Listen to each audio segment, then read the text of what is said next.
Hey guys, it's Derek here. I'm sitting in a 2022 GMC Denali 2500 gas burner, and searching through YouTube and the internet, I didn't find a whole lot of information on how to properly maintain this truck. So I wanted to make a quick video today just showing how I do a standard oil change, and I'll be doing some more videos on just my standard maintenance, greasing the chassis, changing differential fluid and whatnot. But today will be an oil change, and looking forward to some more videos with you guys. Thanks. All right, guys, just want to go through some standard materials you're going to need for your oil change on your L8T 2500 GM. First and foremost, you're going to need something to drain the oil into. This is a 16-gallon oil pan. I think I bought it from Advanced Auto or something. Any parts store will have these, I think 30, 40 bucks. Next, something you don't necessarily have to have, but something I use are these Rhino Ramps. These help get your truck up off the ground a little bit, give you a little better access to the bottom side of your truck. It's also really helpful when you're cleaning your truck, or the underside. I try to clean the underside of my truck at least once a year. Obviously, you're going to need an oil filter wrench, an oil funnel, and for the L8Ts, they put the oil cap, and I'll show this to you guys here in a minute, they put the oil cap on the side of the engine. It's kind of hard to get to with a standard funnel, so get you a funnel with a longer spout on it, helps a lot. 15mm socket and socket wrench. This is to undo the oil drain plug. A little trick that I use, I filed down a screwdriver, a little stubby Phillips head screwdriver, and a mallet. I'll show you guys. Pop the bottom of the oil filter to drain it before you remove it. Most importantly, you need oil, right? This is a 15W30. I use Amsoil. I've been running Amsoil for, gosh, over 10 years now in many different vehicles. Great luck. Zero issues with Amsoil. It's a little bit expensive, but I think it's worth it. This truck holds 8 pints or quarts of oil. So 2 1-gallon oil jugs. Amsoil filter, and then if you need some gloves to keep your hands clean, I would suggest getting some latex or nitrate gloves. Alright guys, here's a shot of the truck up on the Rhino Ramps. I would suggest getting 4 of these. I think they come in a pack of 2. Go ahead and get you 2 packs. You don't want to have your truck sitting out of level when you're doing an oil change. Your oil will not drain properly. So go ahead and get you 4 of these things, get it up there, and you can see it provides much better access for a creeper or just crawling underneath the truck. All right, a little shot of the engine bay here. You can see our oil cap is down here on the side. Like I talked about earlier, you're going to need a funnel with a longer spout on it. Something to mention, here's an oil catch can made by J&L catch cans. I think these are about 150 bucks. I'll show this to you as a part of the oil change, but essentially the positive crankcase ventilation that's pulling through the intake, this catches any oil residue coming through that and prevents it from going in the intake of your truck. I think it's a great investment on these direct injection trucks for 150 bucks. Really easy install, takes about 15 minutes. All right guys, now we're going to take the oil catch can off and see what's in here.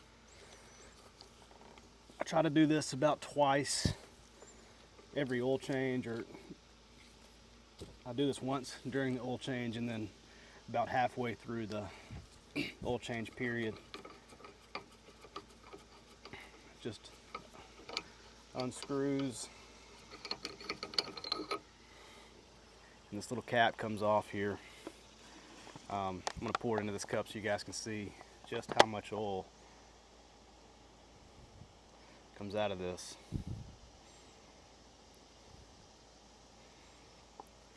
As you guys can see here, that is about half of an oil change duration. I change my oil about every 7,000 miles, maybe 5,000 miles. I'd say about 1.5 ounces to 2 ounces of oil in this catch can. So like I said, great investment for 150 bucks. All right, so now we've got our setup here, got the creeper on the ground, got our tools easily accessible, and I need to come over here and grab our oil pan here. Slide that under here and get us ready to go. All right, guys, under the truck now. I'll show you guys the oil drain plug is here. Transmission is here, oil drain plug here.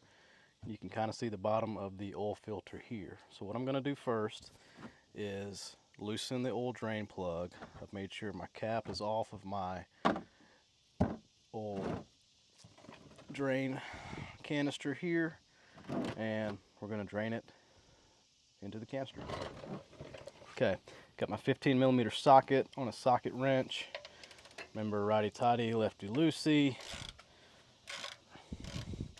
Be careful because this will come out quickly, so it's kind of at an angle, so just be careful.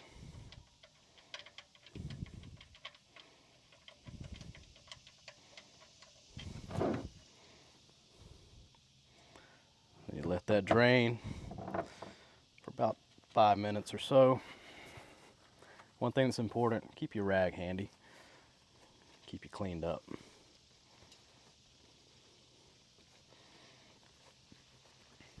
During this part, I like to look at the oil to make sure that there's no metal shavings or weird colors. This looks like standard used oil here, so good to go.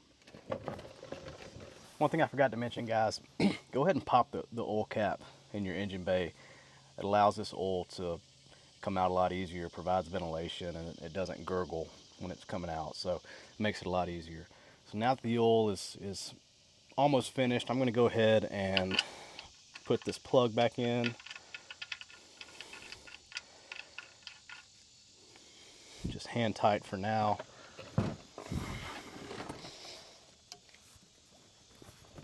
Now we're going to do our oil filter trick. Let's move our pan over just a little bit. And again, this is just a stubby screwdriver that I filed down to have a sharp point on it. A couple little hits. We're going to let that oil filter drain. If you don't do this, you go to unscrew your oil filter and it makes a huge mess. It's all over your driveway or your shop, and it's no fun. So we're going to let that drain for about 5 minutes and take her off. While we're draining the oil filter, I wanted to talk about the importance of letting your truck run a little bit before you do the oil change. If you want to go drive around the block or just let your truck idle in your driveway, it's really important to get your oil warmed up so that it flows easier. If you don't, the oil is a little colder. It's going to stick to the parts of your engine and not drain out properly. So again, if you get your oil up to 100, 115, 120 degrees, it will drain out easily and you won't have a problem. Now luckily with these newer engines, the 5 weight, and some are now 0 weight, they kind of flow like water, so not as big of an issue, but you still want to do this step. Let your truck run for 10 or 15 minutes before you do your oil change. All right, now that we have reduced it to just a drip, we're going to stick on our oil filter wrench. Again, we're righty-tighty, lefty-loosey, and we're going to get it right off of here.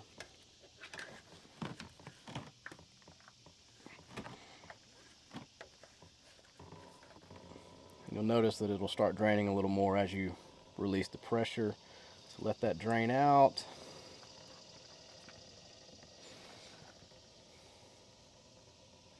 And again, you can pull this oil filter off and it takes about 2 seconds, but it does make a mess. So draining it like this keeps everything clean, keeps the oil off your driveway or out of your shop. And if you're like me, I like a clean driveway.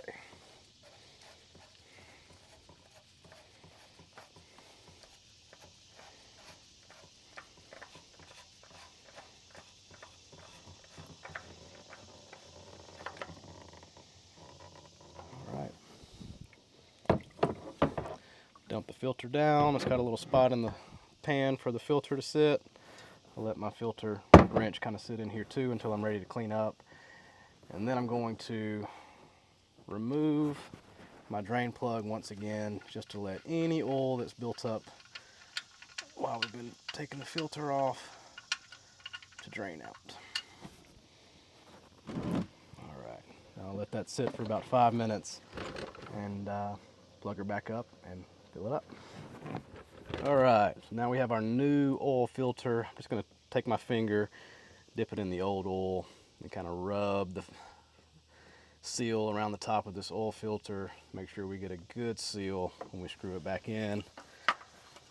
Put the filter on, and righty-tighty. And just hand tight on this filter.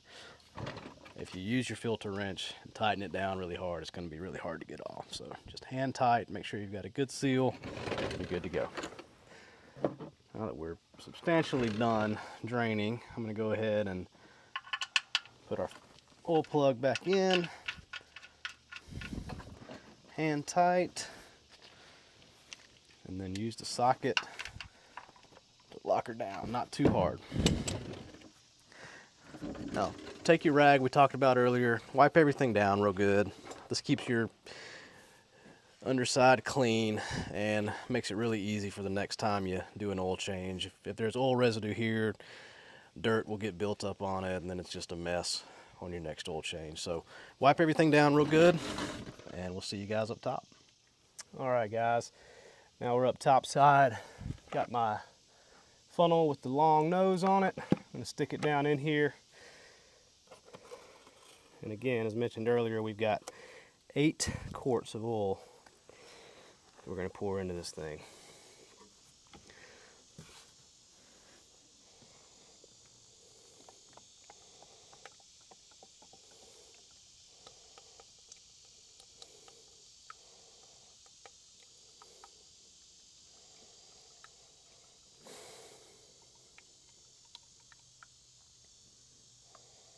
While I'm doing this, I look around to make sure there's nothing weird going on in the engine bay. You know, one thing great about these L8Ts and this setup is, you know, this engine bay is made for a Duramax engine, which I've had 2 Duramaxes. They're great engines, but they fill up an engine bay. And these L8Ts, they leave you a lot of room to work. Very, very easy engine to work on. Easy engine to maintain, and I have been really pleased with the power and the responsiveness of the engine, especially at low speeds. The low end torque on this engine is great. All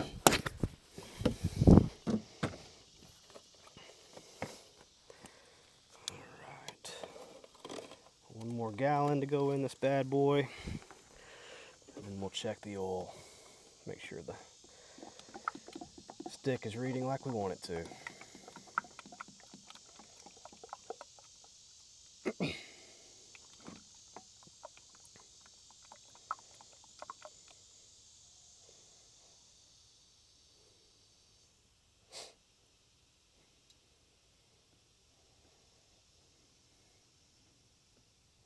A trick to keep your oil from gurgling like that when you dump it in here is to get you a knife and put a little hole in the handle and the spout of your, or right in here in the handle of your jug, to let that air come in, but it's not necessary. Make sure we got it all. Now we'll close it up and check our dipstick. All right, it's getting warm out here today. Okay, so what we're gonna do to check the dipstick, pull it out, get the old oil cleaned off of it really good. Stick it back in.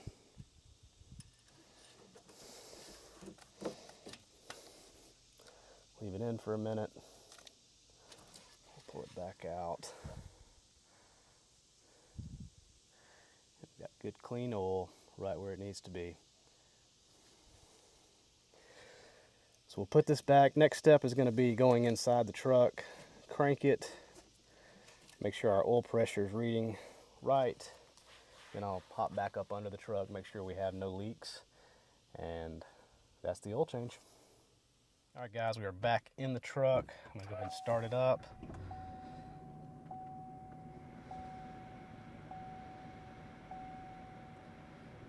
We're gonna focus in on the oil pressure, which is the gauge over here to your left. Everything looks good. All right, now I'm gonna go up under the truck, make sure there's no leaks, and we will be good to go.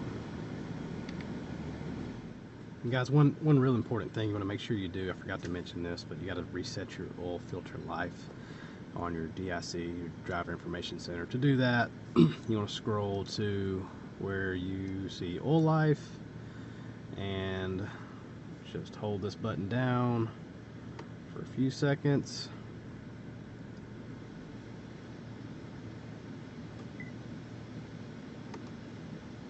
It's going to ask you, are you sure you want to reset? Scroll over to yes, and then you are at 100%. Good to go.